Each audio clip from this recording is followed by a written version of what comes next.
know that. Now, the reason we're meeting here is for livelihood, empowerment, by making use of our human resources to just stay here in the Philippines. You don't need to go out of the country, you know. Oo. So, Iba na yung nasa pag-ibig. of course, di ba? No, na I don't know if it was captured in the video earlier, the different livelihood projects that can open doors for our women in terms of coming up with dresses or, you know, designing clothes, making, you know, anything that is the women can really go into with the support, of course, of the husbands. Well, the husbands can continue with the agricultural industry, or you can start industrializing. I mean, canning industry, you know, go into education. So the point that I would like to drive at here is we need to have our women stay as the light of the households, where they have more time for their children. But the moment you will send your wives outside of the country and they become the breadwinners, and the husbands are irresponsible, so what happens to the family? And we know that, you know, the family is the basic unit of our society. Stable families, stable society. Tsaka yan ang culture na. Yeah. So, that is why I said we come up with livelihood programs, cottage industries that would help the husband augment his income by women just staying home, earning extra income in the privacy of their homes or in the community, no longer as domestic helpers in Singapore or you know. Can you imagine, every month you hear of women, Filipino women being abused in the Middle East, you know, being maltreated by Korean bosses in, you know, or in Singapore. So, I'm totally against that. When our women are maltreated, the respect is no longer there to that used to idolize our Filipino women, right? And, you know, I wish that we can continue preserving that Filipina image, that the Filipina is not only talented, intelligent, world class, the real sense of the word, but also they are really almost perfect mothers. At the moment we lose that Filipina as a good mother, then we have a big problem. So I think that should summarize our meeting, that I am here to support the Laguna province in general. I'm hoping that I can meet governor of the province. I'm hoping that we can implement our small projects in livelihood. We have done already. The healthcare projects, we have already embarked on it, and I can see successes. But now we look into the livelihood, we look into the educational.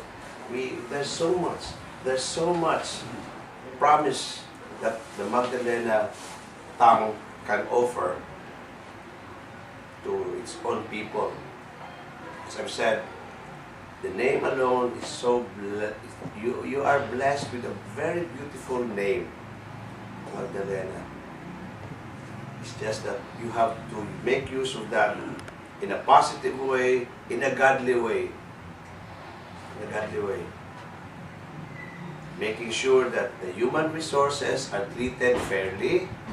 There is no room for abuse. I am an advocate for human trafficking. Again, I am against human trafficking. I hate to find out later on that in Magdalena, people are, you know, I don't think so that's happening right now. But it's sad to say that if that will happen in the future, that some women here are brought overseas to work as prostitutes against their will, that's really human trafficking. Right, sir? I'm sure you have your own local programs against human trafficking. Right? Mandated.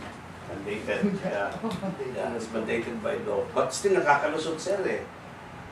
Nakakalusot in some places. Some places, but dito hindi. Wala pa kami nun.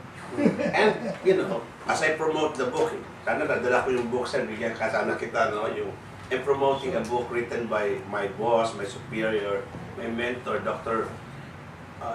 Bruce Ewart, a seasoned psychologist, psychotherapist, talking about abuse. The title of the book, the second book, actually is called Soul Rape.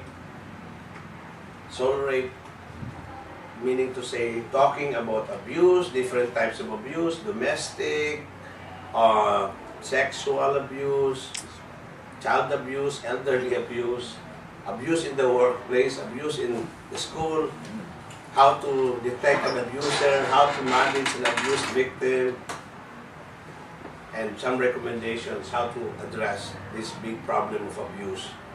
I'm hoping that in the municipality of Laguna there is no such thing as abuse of some sort. I hope in Laguna there is no abuse happening. At the moment we hear of places, I can hear of stories in Laguna province, there are sexual abuses happening here.